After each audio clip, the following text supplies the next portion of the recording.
Bro, I need to balance my work life. You got any tips for me? The only balance I know of is portfolio rebalancing. What's that? You have invested 70% of your wealth in equity and 30% in debt, right? Yes. What if equity becomes 90% of your portfolio? I can't take that much of risk. Okay, and what if debt becomes 50%? That's like playing too safe. I'm Sehwag, not Dravid. Yeah, right.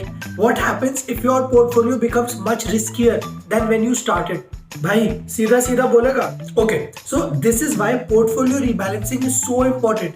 It helps you, one, to manage your risks as per your risk appetite, and two, to minimize your losses by moving away from the loss making investments.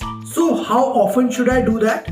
Once in 6 months or once in a year is fine, but monitor your portfolio regularly. Cool. Now can you tell me how to balance my work life also? Work life balance is a myth. I'm going to office after making this reel.